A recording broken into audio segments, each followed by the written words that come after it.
Hello everyone, welcome to UPSC IQ tab. आज की इस वीडियो में we are going to cover 27 जुलाई का the Hindu newspaper discussion. Starting with the first news, it is about governor का क्या role होना चाहिए फेडरलिज्म को इंश्योर करने में। और रिसेंटली हमें एक एग्जांपल मिला है केरला के गवर्नर का, जो कहीं ना कहीं फेडरलिज्म को डाउनग्रेड कर रहे हैं। समझते हैं इसको। सो केरला गवर्नमेंट ने रिसेंटली सुप्रीम कोर्ट को अप्रोच किया है और उन्होंने कंप्लेन फाइल की है अपने खुद के गवर्नर के अगेंस्ट में। केरला गवर्नमेंट का ये कहना है कि अराउंड 2 साल पहले उन्होंने 7 बिल्स को पास किया था। मतलब केरला की जो स्टेट लेजिस्लेटिव असेंबली है, उन्होंने 7 बिल्स को पास करके उसको गवर्नर के पास फाइनल असेंट के लिए भेजा था। बट जो गवर्नर है वो लगभग 2 साल तक उन्होंने कोई भी एक्शन नहीं लिया उस पर्टिकुलर बिल के ऊपर।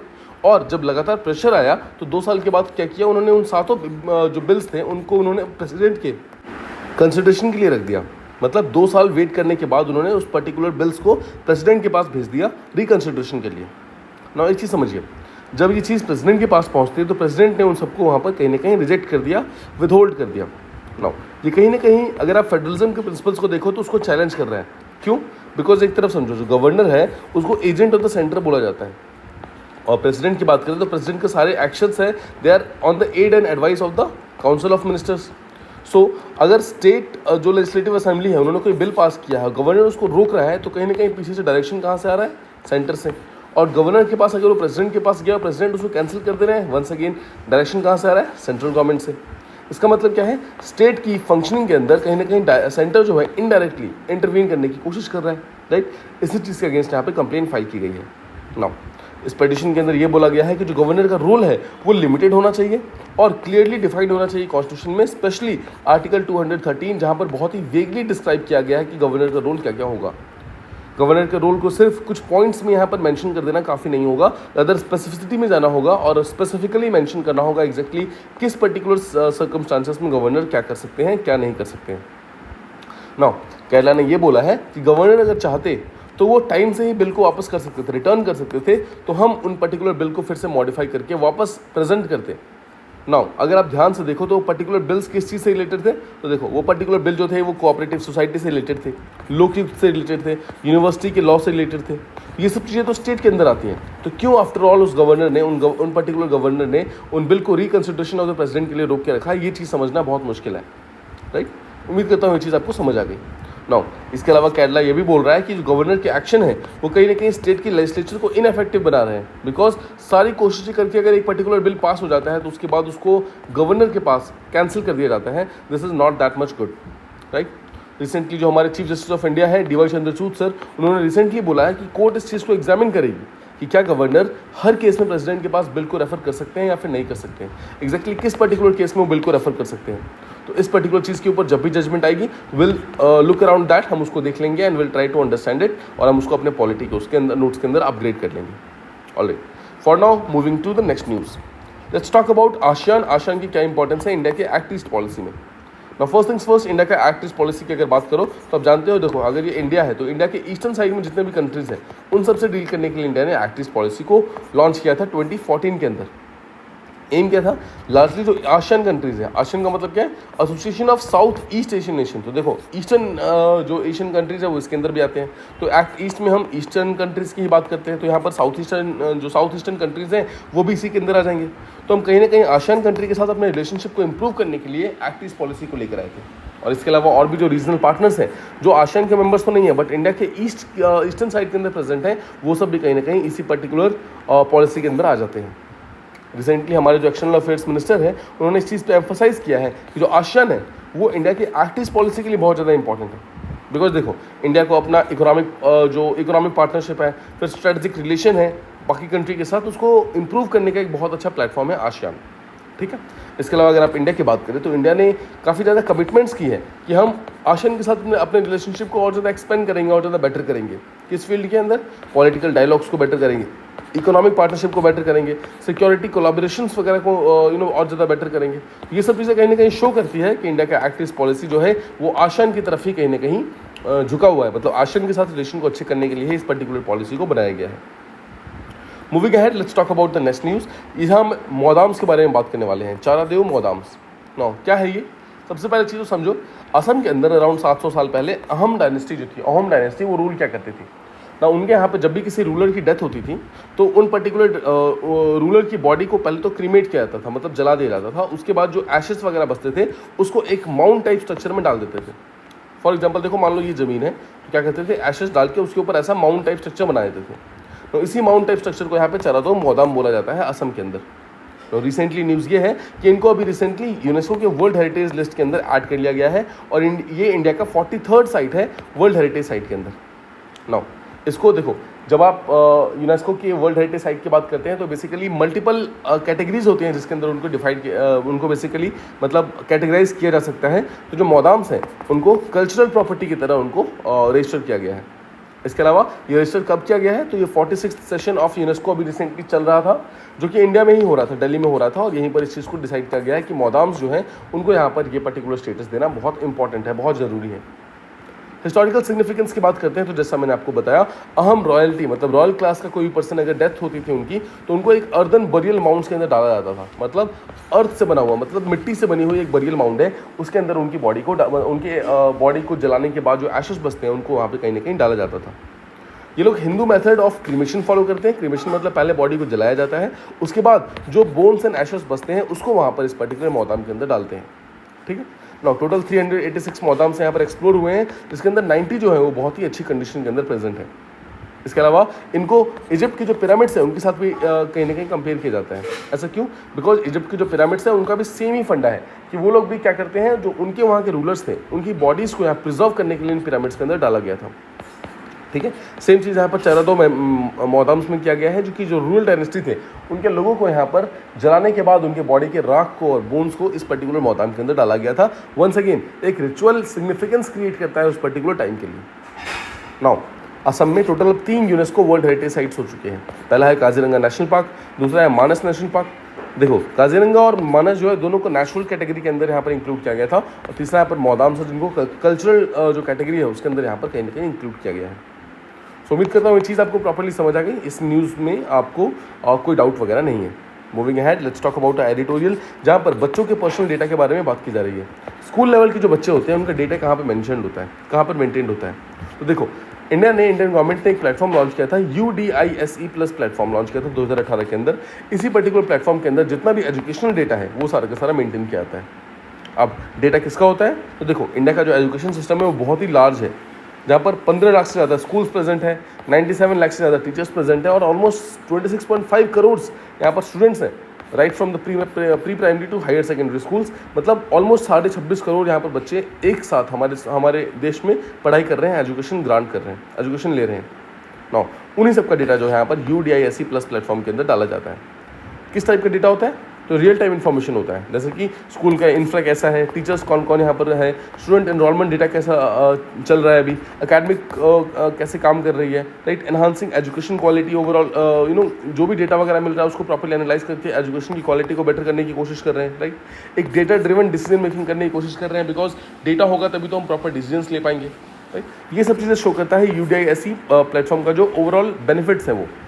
इसके अलावा 2020 के अंदर एक और प्लेटफॉर्म बनाया गया जिसका नाम रखा गया automated permanent academic account registry, यानी कि अपार प्लेटफॉर्म। इसका एम भी यही है कि जो एकेडमिक क्रेडेंशियल्स है, यानी कि जो बच्चों के डिग्री सर्टिफिकेट्स हैं, बच्चों के जो मार्कशीट्स हैं, उन सबको एक जगह पर मेंटेन करके रखना। नो, एक चीज़ यहाँ पर देखने वाली ये है कि जितना डेटा यहाँ पर UDISE या फिर अपार से कलेक्ट होता है वो सब का सब एम, उनका मेन एम क्या है, एम है उनका कि रिसोर्स एलोकेशन को बेटर किया जाए, सर्विस को जो डिलीवर करते हैं उनको बेटर किया जाए, जो ओवरऑल एडमिनिस्ट्रेशन है उसको बेटर किया जाए, राइट। ये सब चीज़ें यहाँ पर ओवरऑल अप्रोच को बेटर करती हैं। अपार और UDISE दोनों के जो प्लेटफॉर्म्स हैं उसमें स्टूडेंट के एडमिशन्स को ऑटोमेट करने की काबिलियत है, ड्रॉप आउट रेट्स को रिड्यूस करने के लिए यहाँ पर काफ़ी ज़्यादा काम किए जाते हैं, राइट। ये सब चीज़ें यहाँ पर कहीं ना कहीं ये दोनों ही जो प्लेटफॉर्म्स है करते हैं। ध्यान रखने वाली बात यह है कि एजुकेशन से रिलेटेड यही दोनों प्लेटफॉर्म है जिसमें सारा का सारा डेटा इन्वॉल्व है।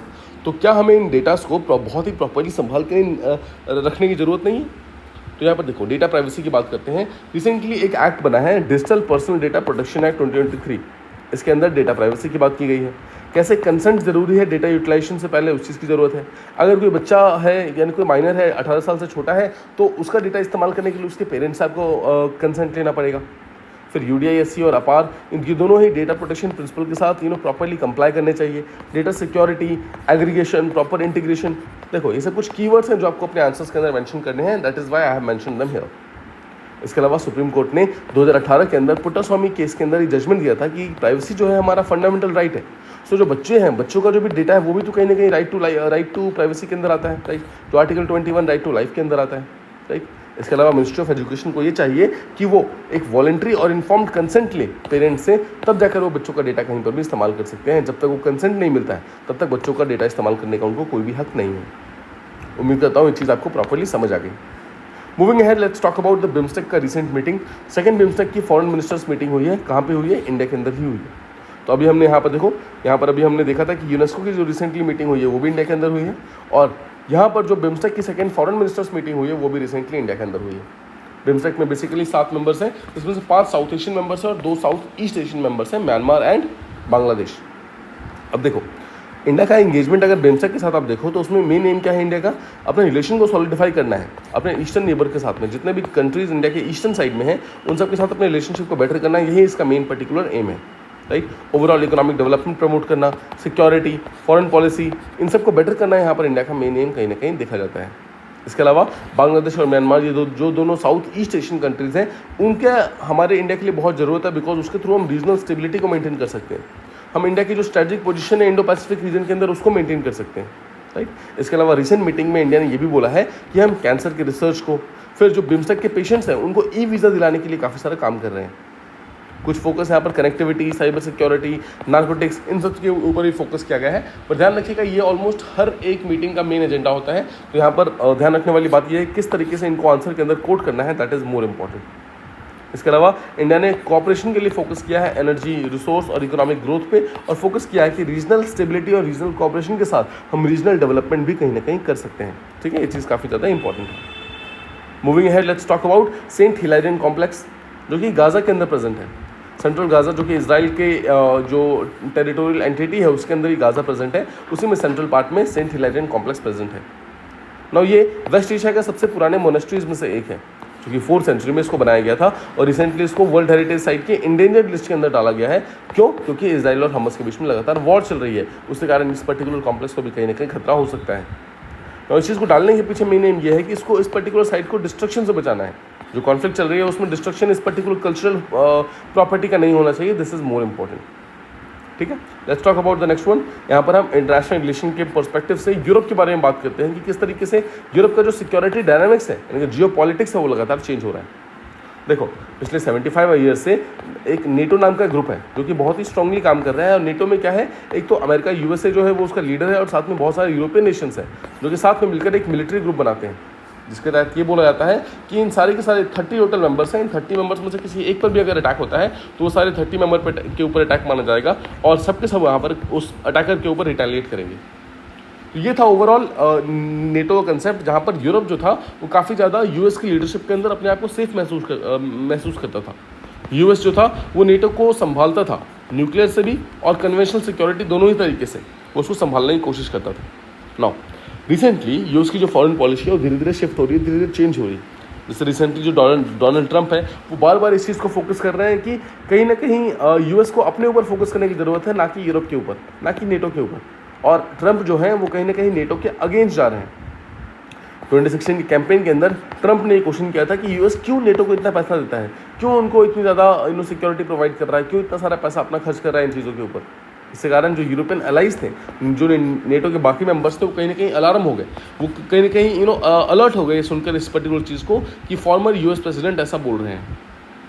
ट्रंप ने अमेरिका फर्स्ट का एक अप्रोच लॉन्च किया था, जिसके तहत ट्रंप ने ये बोला कि पहला फोकस जो होगा वो हमेशा US के ऊपर होगा, मतलब हम किसी और कंट्री को सपोर्ट करने से पहले हम खुद को सपोर्ट करना चाहेंगे। इस चीज़ के कारण यूरोप का जो खुद का डिफेंस स्ट्रेटजी है उसको फिर से रीवैल्यूएट करने की ज़रूरत आ गई है अपने अपने कंट्रीज़ के लिए।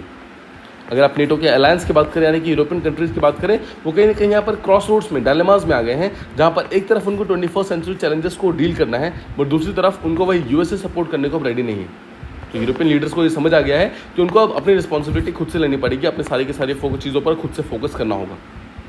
इसके अलावा यूएस का फोकस जो है वो यूरोप से हट के अब एशिया पैसिफिक के ऊपर आ रहा है, बिकॉज यहाँ पे चाइना, इंडिया जैसे कंट्री जो है लगातार राइज कर रहे हैं। इस चीज़ के कारण यूएस चाहता है कि अपना सारे का सारा टाइम एंड फोकस जो है वो जो पैसिफिक रीजन है, एशिया पैसिफिक का रीजन है, वहाँ पर फोकस करें। अगर आप यूरोपियन रिस्पॉन्स की बात करें तो ट्रंप के इस पर्टिकुलर चीज़ पे यूरोप का रिस्पॉन्स क्या हुआ? देखो, जर्मनी, फ्रांस ऐसी कंट्रीज उन्होंने क्या किया है, अभी रिसेंटली अपने बजट के अंदर डिफेंस स्पेंडिंग को और ज़्यादा इंक्रीज़ कर दिया है।